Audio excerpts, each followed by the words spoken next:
सतनाम साहिब बंदगी सभी भगत समाज को सतनाम।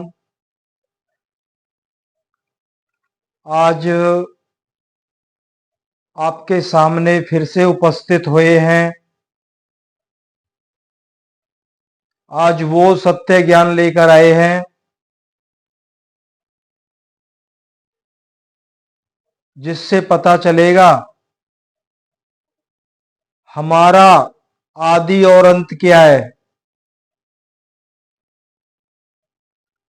बहुत जिज्ञासु जो सज्जन हैं गुरुजनों से पूछते हैं, प्रश्न करते हैं, जब परमात्मा इतना दयालु है तो इस दुखदाई संसार में हमें क्यों भेजा, ठोकरें खाने के लिए? तो किसी को भी संतोषजनक उत्तर नहीं मिलता है।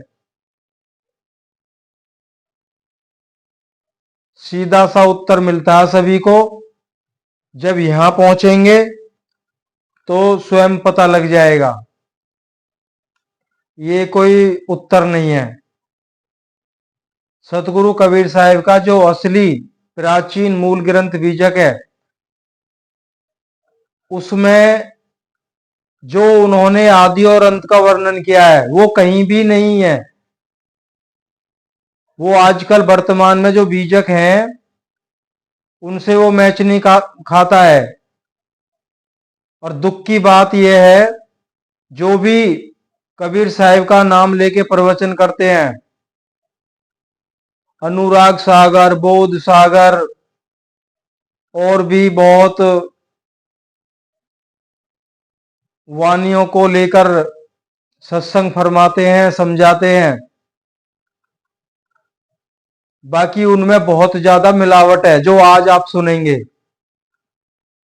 आशा करता हूं इस सत्संग को आप जरूर पूरा सुने। देखिए, मनोरंजन करने के लिए बहुत सारा समय पड़ा है। आधा घंटा आज आप जरूर निकालें। और ये हम दावा करते हैं, ये सत्य आपको जल्दी से कहीं मिलेगा भी नहीं। केवल एक साधारण तरीके से, माना कि मोटे तौर पे ही उस परमात्मा की बात करेंगे। हम कौन है, अपनी बात होगी, हम यहाँ क्यों फंसे हैं वो चर्चा होगी, किसने हमें यहाँ फंसाया है वो चर्चा होगी, और परमात्मा से किस प्रकार मिलन होगा वो चर्चा होगी। वैसे तो हम इसी चैनल पे रमैनी नंबर 16 डाल चुके हैं। रमैनी को सुनाना और उसका साथ साथ में यथार्थ ज्ञान को साथ साथ बताते जाना, तो 2 घंटे का समय लगता है भाई। इसलिए आज केवल जो उसका यथार्थ है उसी को संक्षिप्त में समेट के आपके सामने रखेंगे। अगर यथावत रमैनी आपको सुननी है तो रमैनी नंबर 16 वो डाली जा चुकी है। आप नीचे जाओगे, चैनल की जो वीडियोस है उन जब नीचे जाओगे तो रमैनी नंबर 16 आप सुन सकते हैं। जो आज अब सुनोगे वो यथार्थ आपको अच्छी तरह से समझ में आ जाएगा, एक बार आप रमैनी सुन लोगे तब। तो अब शुरुआत करते हैं। ये हमारी दुर्दशा ऐसी क्यों है, किस कारण से हुई और क्यों हुई? देखिए, जो भी आपको बताया जाएगा हमें पूर्ण विश्वास विश्वास भी है। 100% आप उसको मान्य करेंगे, अमान्य नहीं करेंगे। साहिब के सत्य वचनों को कोई नहीं काट सका आज तक। हाँ, उनमें मिलावट कर देनी एक अलग बात है। सबसे पहले सर्व आत्माओं का जो स्वामी है, परमात्मा है, उनको जानते हैं। वो कौन है? देखिए, परमात्मा को आज तक बहुत सत्संगों के माध्यम से, बहुत गुरुओं के द्वारा दिए गए प्रवचनों में उनको क्या बताया है? परमात्मा को आदि, अनादि, अखंड, आदित्य, निर्विकार, अविगत, मन, प्राण, वाणी, माया से परे, माया से परे वह पूर्ण महाचेतन सार शब्द स्वरूप परम पिता है। कबीर साहब ने अपने सिद्धांत में इसका अच्छे से वर्णन किया है। मतलब कि ये उस परमात्मा का परिचय करने के लिए, समझाने के लिए इतने नामों के द्वारा उनको बताया गया है। कह रहे हैं आदित्य, जो किसी के भी देखने में नहीं आता है।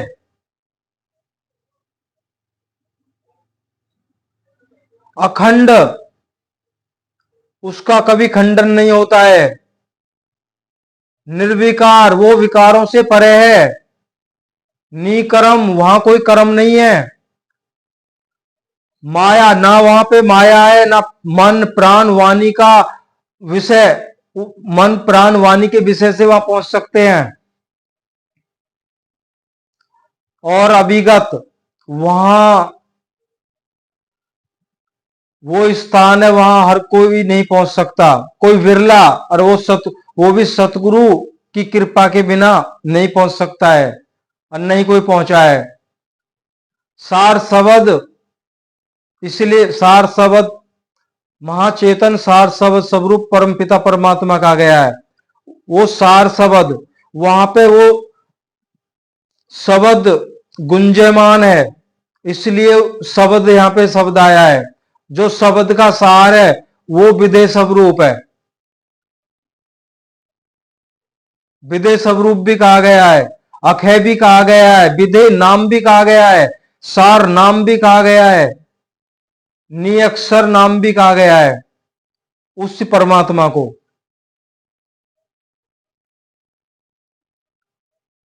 अब यहां पे हम पहले भी बोल चुके हैं,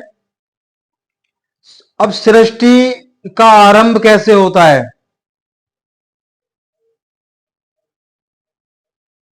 सृष्टि का आरंभ कैसे होता है? थोड़ा बीजक वाणी सुना देते हैं आपको, 2 लाइन अच्छे से समझेंगे आप। रमेनी नंबर 16 ही ले रहे हैं, शब्द नहीं ले रहे। शब्द है चलत चलत अति चरण पिराना, हार परे था अति रिस्याना। सतगुरु कबीर साहब कहते हैं कि प्रथम ओंकार ब्रह्म निरंजन और उसकी इच्छा के द्वारा महामाया आज्ञा शक्ति उत्पन्न हुई, अतः इन्हीं दोनों के द्वारा समस्त संसार की उत्पत्ति हुई। तत्पश्चात उन दोनों से ब्रह्मा विष्णु और शिव ये त्रिदेव उत्पन्न हुए। ओंकार ब्रह्म निरंजन तो उक्त त्रिदेवों को उत्पन्न होने पर अदृश्य होकर शून्य में स्थिति कर गया, क्योंकि वह प्रथम इस जड़ प्रकृति रूप जगत की रचना करके वह स्वयं ही दिव्य देह धारण करके प्रकट हो गया था। तदंतर उसने महामाया आज्ञा शक्ति को उत्पन्न करके उसके द्वारा त्रिदेवों को उत्पन्न किया था, तथा उक्त त्रिदेवों की उत्पत्ति होने के पश्चात वह गुप्त होकर शून्य में समाकर स्थिति कर गया। तत्पश्चात उक्त त्रिदेवों ने जब इस जगत की रचना को देखा, तब वे परस्पर में विचार करने लगे, इस जगत का उत्पत्ति करता कौन है। जब वह इस विषय को नहीं समझ सके, तब उन्होंने अपनी माता आज्ञा देवी से जाकर पूछा। तब आज्ञा देवी ने बताया कि इस जगत का रचयिता ओंकार ब्रह्म निरंजन है, अतः वह त्रिदेव उस ब्रह्म निरंजन की प्राप्ति के लिए खोज करने लगे, परंतु उनको किसी भी प्रकार से उनका दर्शन नहीं हुआ।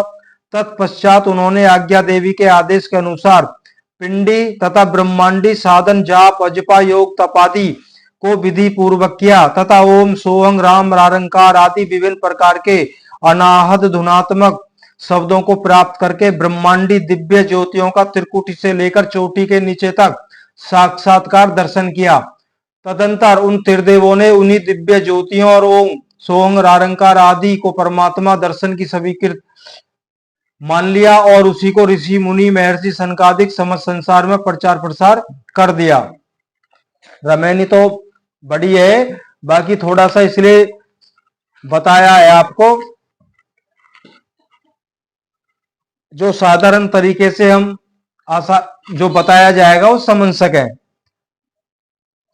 अब मैं थोड़ा सा आपको एक उदाहरण के द्वारा समझा रहा हूं। देखिए देखिए, काफी मेहनत और ध्यान करके ही सतगुरु के प्रवचनों को आपके सामने रखा जाता है।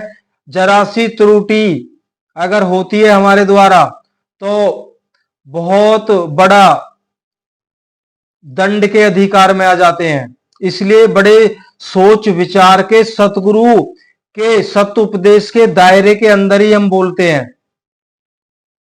देखिए ये दिखा रहे हैं आपको, ये सब जानते हैं। ये जो सब्जी में हम खाते हैं तुरई,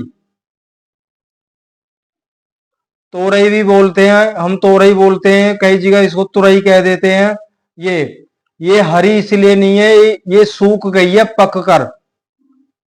इसको बीज के लिए हमने रखा है, जब सीजन आएगा तो इसके बीज का रोपण कर देंगे। तो ये सूखी हुई तोरई है। अगर आवाज आ रही हो,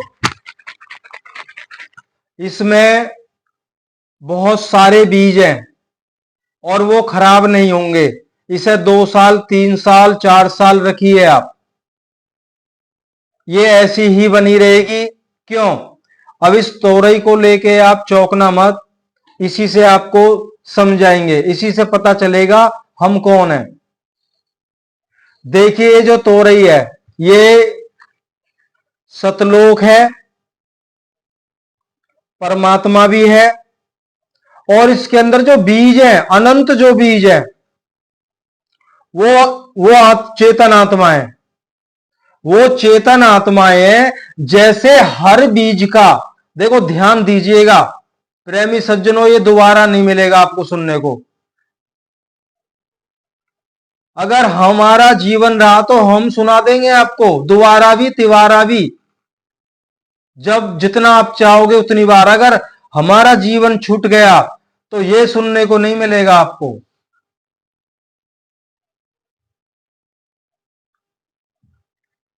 तो ये तुरई का जो आकार है ये सतलोक है, ये परमात्मा है जो निर्विकार है, इसमें क्रिया नहीं है। अगर क्रिया होती तो ये गल सड़ गई होती, समझ रहे हैं? तो परमात्मा को निर्विकार कहा गया है, वहां कोई विकार का जन्म नहीं होता। और जो इसके अंदर जितने भी बीज, आत्मा रूपी बीज हैं, सभी का एक ही रूप है। अब यहां पे वो भेद भी थोड़ा सा खुल जाएगा अगर आप थोड़ा ध्यान देंगे तो। ये आप ही को समझना है। सारे बीजों का, समस्त बीजों का जो स्वरूप है वो क्या है? एक ही है, अलग अलग नहीं है, एक ही है।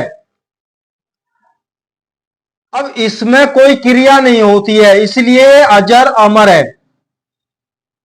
कोई विकार उत्पन्न नहीं होता है। अब यहां पर जब इसमें, ये मैंने प्रश्न भी किया है बड़े बड़े ज्ञानियों से जो सृष्टि रचना को खोलते हैं, ये दावा करते हैं ना, हम सृष्टि रचना हमारे द्वारा बताई गई सत्य है, हमारे द्वारा बताई गई सत्य है। अगर आप इतने ज्ञानी हैं, जब ये सतलोक रूपी जो ये फल मेरे हाथ में है, अब इसमें से कैसे भी कर लीजिए कोई भी बीज नहीं निकलेगा, पूर्णतया स्वस्थ। क्यों? इसमें कोई भी क्रिया नहीं है, इसमें किसी भी, इस पर कोई भी दुष्प्रभाव नहीं पड़ता है। जब पड़ेगा तब खराब होगी। तो इसलिए परमात्मा को निर्विकार कहा गया है।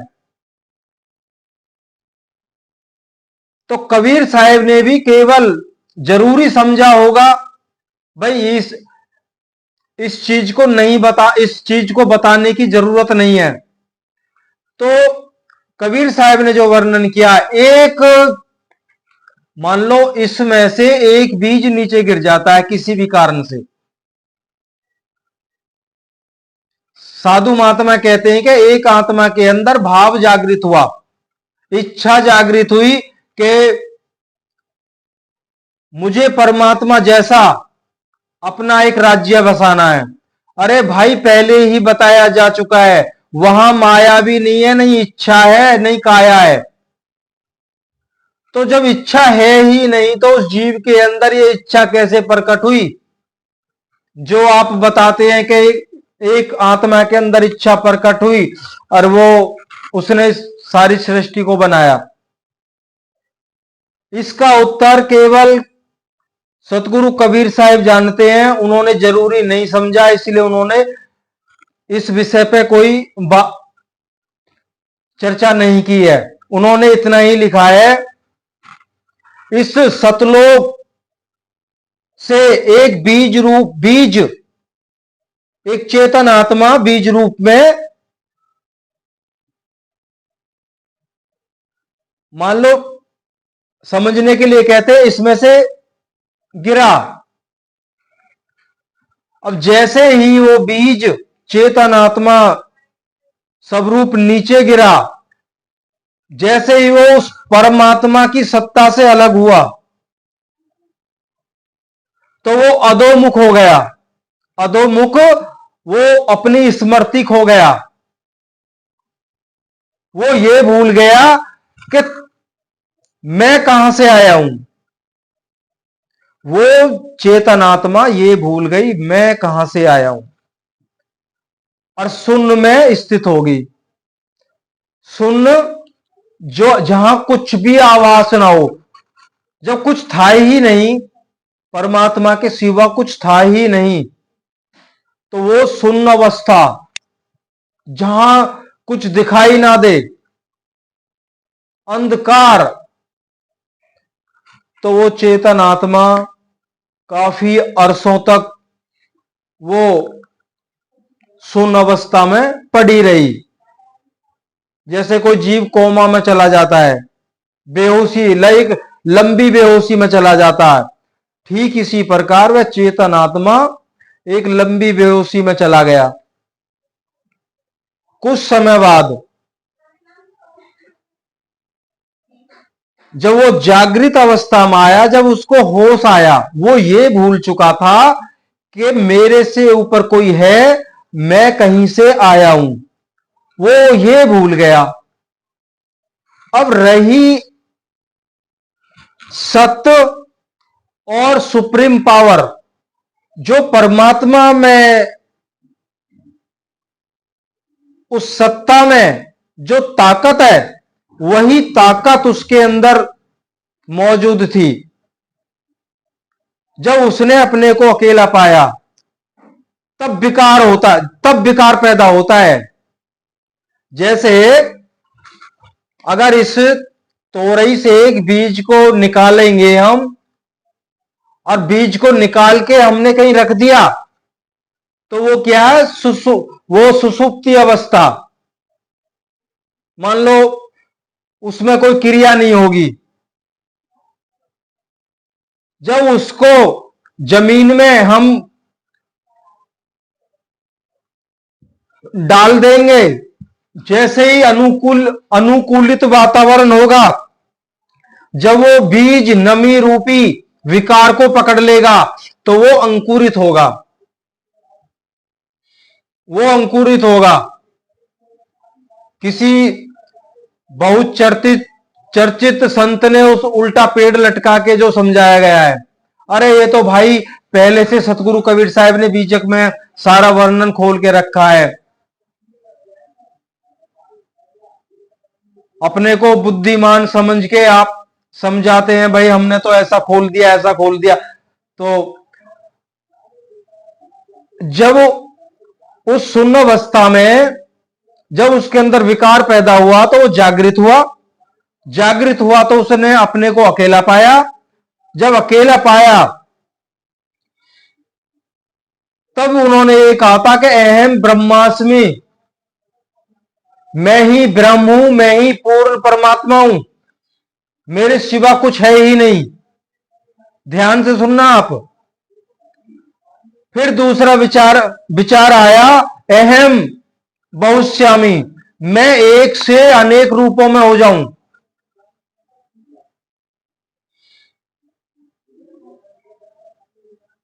फिर इच्छा जागृति हुई उन्होंने,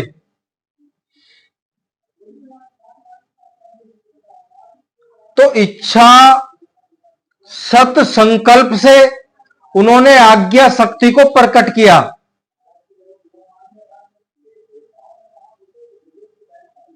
महामाया,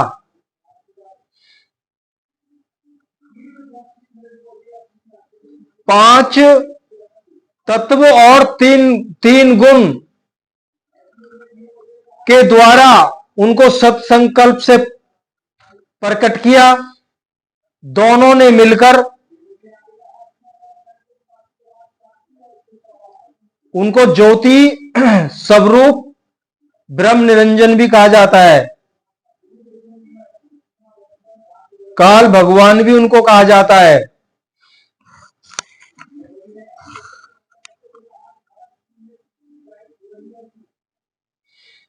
दोनों ने मिलके सृष्टि, एक खंड ब्रह्मांड की उत्पत्ति की।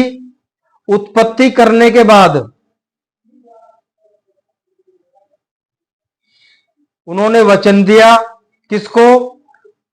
माता आज्ञा शक्ति को, जो अष्टांगी, तीन गुण पांच तत्व को धारण किए हुए हैं अष्टांगी, उनको जगत माता भी कहा जाता है, जगत जननी कहा जाता है, दुर्गा माता, उनको आज्ञा शक्ति कहा गया है बीजक में।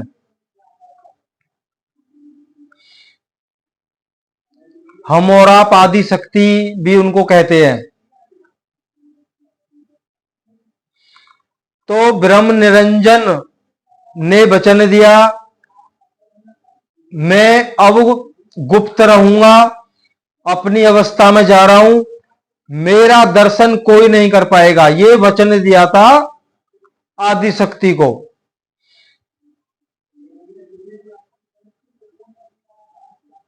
और पांच ब्रह्म उन्होंने सत संकल्प से, एक बताया नहीं अभी आपको, अहम बहुश्यामी, मैं एक से अनेक हो जाऊं, तो उन्होंने पांच ब्रह्म को प्रकट किया।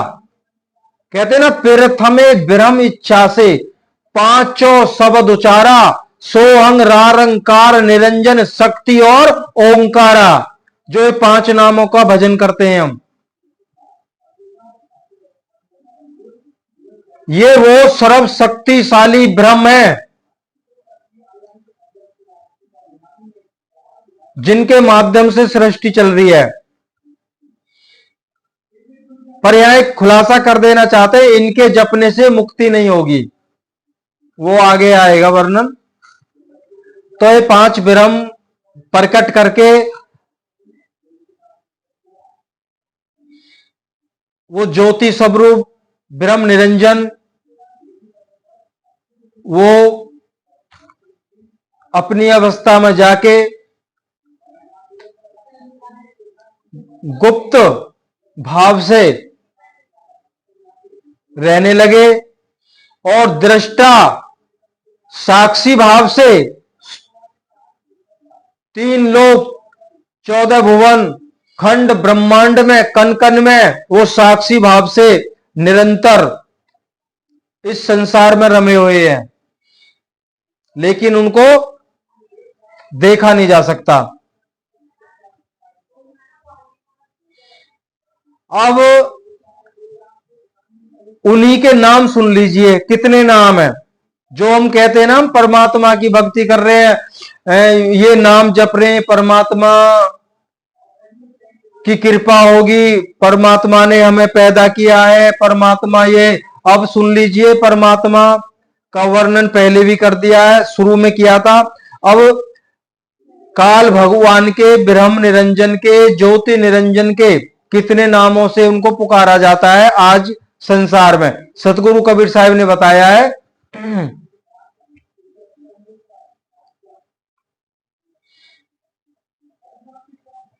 उनको ओंकार,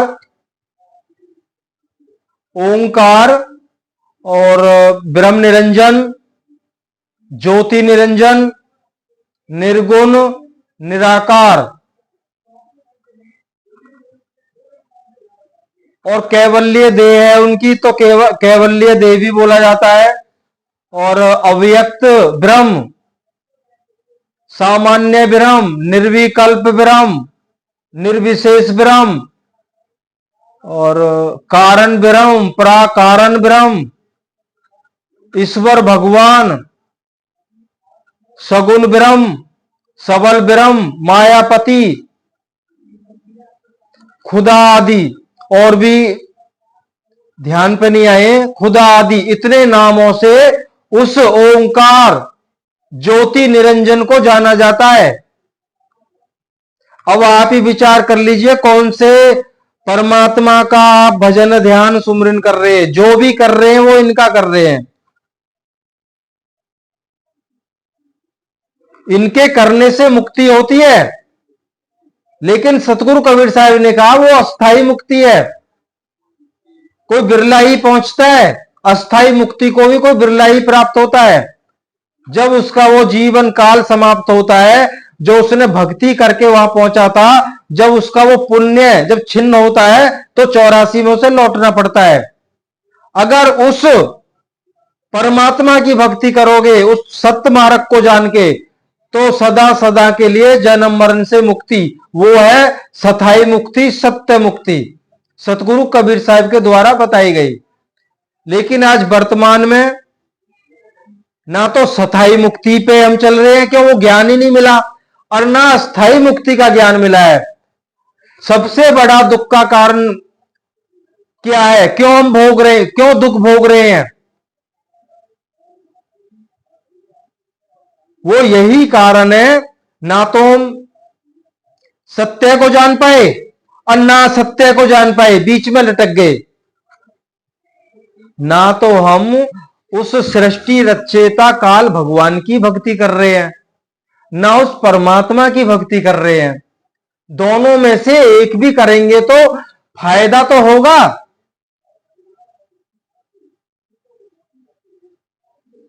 काल भगवान इसलिए क्रोधित हो जाते हैं। देखिए, पहले मैं क्षमा मांगता हूं, अब विचार कुछ ऐसी अवस्था बन जाती है तो बोलना पड़ जाता है। भाई, हमारे जो आदरणीय संत हैं, अगर वो थोड़ा सा संभल गए होते तो सलाखों के पीछे ना होते। संभलना क्या था भाई? या तो पूरी तरह से काल भगवान की जो भक्ति है, प्राणायाम, राम कृष्ण सोहंग निरंकार निरंजन आदि का योग आदि तपादि का ज्ञान अगर वो उस मार्ग का देते तो आप भी सकुशल होते और वो शिष्य भी कुछ हद तक वो सफल होते। ना तो यही ज्ञान दिया और ना ही सतगुरु कबीर साहब के तो ज्ञान को समझे ही नहीं। उनमें तो इतना पाखंड फैला दिया है। तो ये बीजक में वर्णन आया है, ज्योति निरंजन जो ओंकार ब्रह्म निरंजन है, उससे अगर उससे चतुराई करोगे, वो आपकी चतुराई को कतई बर्दाश्त नहीं करेगा, और बर्दाश्त की भी नहीं है तो सलाखों के पीछे भेज दिया है, और वहां आराम से बैठ के भक्ति करते रहो। थोड़ा संभलने की जरूरत थी बस। भाई, या तो मानो ही मत, मानो तो जो सत्य है उसे मानो, ना तो सत्य को समझे ना सत्य को समझे, सारा कुछ एक कर दिया। ऐसी ऐसी वाणियां लिख दी हैं उन्होंने अपने मन से। अगर हम पढ़ के सुनाए, हमें तो पढ़ने में शर्म आती है। इसलिए हम सुनाना नहीं चाहते। और करोड़ों एक अंदाजा लिया गया, करोड़ करोड़ समझाने के लिए, करोड़ों में जीव इतने अंधे हैं, परमात्मा मान के बैठे हैं, ना गुरु ना संत ना भगवान ना ईश्वर, सीधा परमात्मा की पद्धति दे दी है।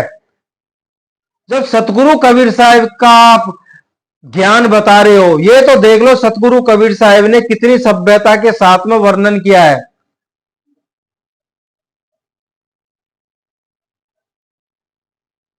इतना घिनौना लिखा गया है, काल भगवान के लिए, माता दुर्गा के लिए, त्रिदेवों के लिए, बहुत पढ़ते हुए बहुत शर्म आती है। उनके लिए नहीं लिख रहे, अभी बताया है ना, जैसे एक आत्मा का स्वरूप है, वैसे ही समस्त शरीरों में जो आत्मा वास करता है उसका भी वही स्वरूप है। बोला किसके लिए जा रहा है? जब इतना ही ज्ञान नहीं है, अगर मैं उसको गलत बोल रहा हूं, उसको नहीं बोल रहा, मैं अपने स्वयं को बोल रहा हूं। पर वो है, ठीक है, ये भी अविद्या माया का प्रभाव है, तो सत्य नजर नहीं आ रहा है, अंधकार की पट्टी बंधी हुई है। तो उन्होंने वचन देके वो गुप्त हो गए। तो जब थोड़ी देरी हुई तो आकाशवाणी हुई, उन्होंने कहा माता आज्ञा शक्ति से सृष्टि रचना में देरी क्यों? तो माता आज्ञा शक्ति ने अपने सत्य संकल्प से त्रिदेवों को प्रकट किया। उन संतों ने क्या लिखा है भाई? अगर वो वहां स्थूल शरीर नहीं है, वहां शारीरिक आपसी मिलन नहीं है, वहां सत्य संकल्प से प्रकट होता है। ये सृष्टि सत्य संकल्प से प्रकट हुई है।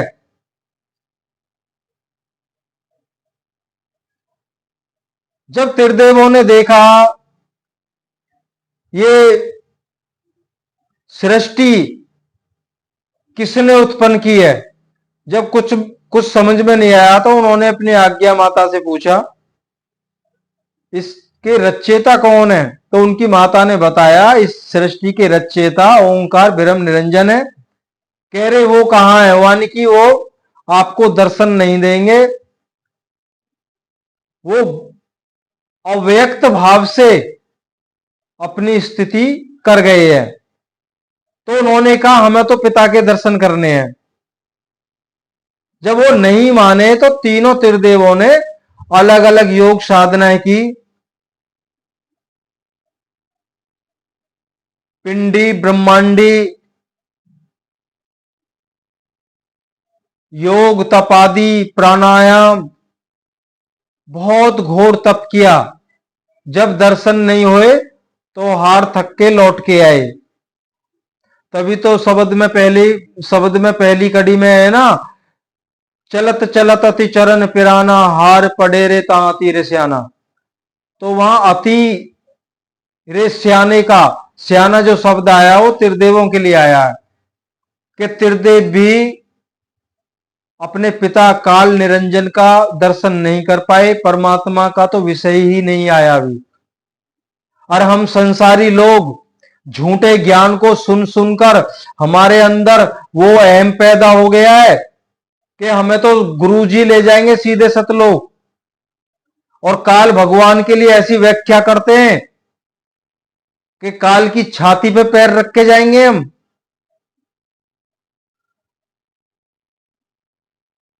तो काल भगवान से बड़ा तो कोई चतुर नहीं है इस धरती पे, तो बहुत जल्दी ठौर ठिकाने लगा देता है। हमारा क्या इलाज करना है वो काल भगवान जानते हैं। तो इस भ्रम से निकल जाइए बिल्कुल भी। किसी गुरु के दर्शन से, सुन लीजिए अब, साहिब ने भी चेतावनी में कहा है, किसी गुरु के दर्शन से मुक्ति नहीं होगी। गुरु ले जाने की तो बहुत दूर की बात है। कहते हैं ना, यहां जाओगे तो गुरु का दर्शन होगा। ये भक्ति अलग है।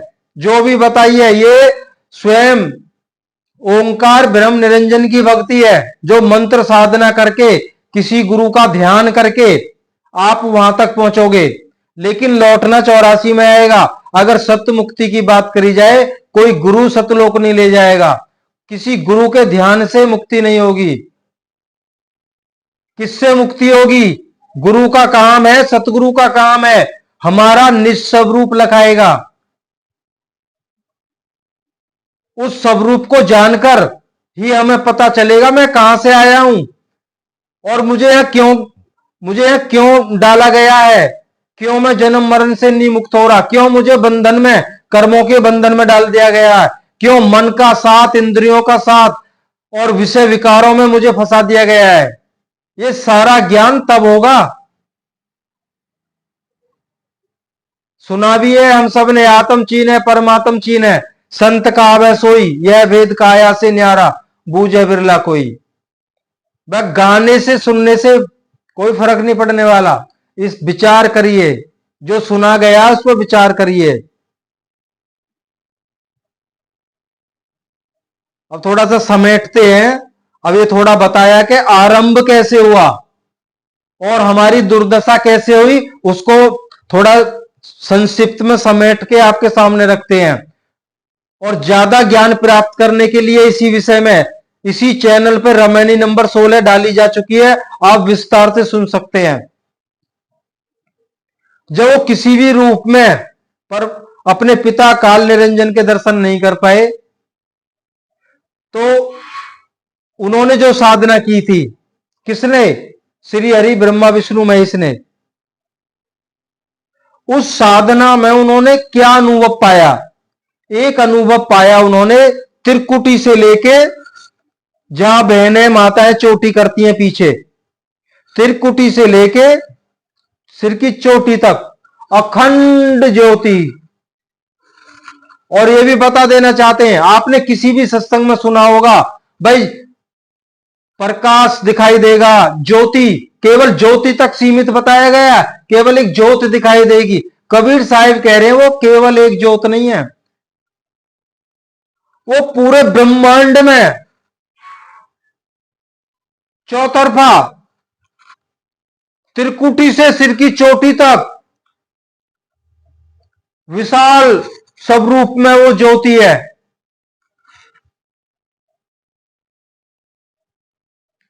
तो उन्होंने उस ज्योति का दर्शन किया। ओंकार, रारंकार, सोहंग इत्यादि जो धुनात्मक शब्द हैं, उनको सुना और माता से उन्होंने बताया। तो उन्होंने पिता काल निरंजन का दर्शन स्वरूप में, उस ज्योति को और उन शब्दों को ही उन्होंने ये मान लिया, यही पिता का दर्शन है। हमारे पिता के जो दर्शन है वो इसी भाव से होते हैं, अनहद धुनों का सुनाई देना और उस ज्योति का दिखाई देना। यही उन्होंने वेदों में वर्णन कर दिया। अगर किसी को पिता का दर्शन करना है, परमात्मा का दर्शन करना है, अब तो ये योग ध्यान है, ये ओम सोहंग रारंकार इत्यादि शब्दों के माध्यम से जाप अजपा योग तपादि करके आप पिता का दर्शन कर सकते हैं। अब परमात्मा क्यों कहा गया उनको? परमात्मा इसलिए कहा गया है, अब जिनको परमात्मा कहा गया है, जो चेतन आत्मा काल ब्रह्म निरंजन है, अपने से ऊपर कोई है वो स्वयं ही भूल गए, तो वो स्वयं ही परमात्मा बन के बैठ गए। अब उन्हीं से समस्त जीवों की चार खानियां जो हैं, अंडज, जेरज, सेतज, उद्भिज, इन चार खानियों के माध्यम से जीव की उत्पत्ति होती है। 84 लाख योनियों के शरीरों को बनाया गया, उनमें जीवों को कर्मानुसार डाला गया। इस तरह से अब रही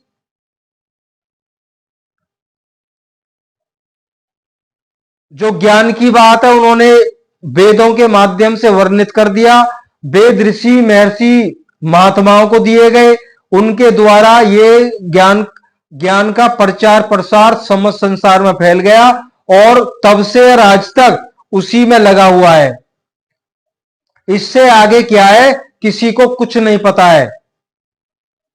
अब यहीं पे थोड़ा समेटते हैं। जब हमारी काफी ज्यादा दुर्दशा होगी और किसी भी कार्य को करने से हमें सुख शांति जब नहीं मिल रही थी, हम बहुत सी जीव आत्माएं बिलकने लगी, रोने चिल्लाने लगी, तब उस दयालु परमात्मा सतलोक से एक चेतन आत्मा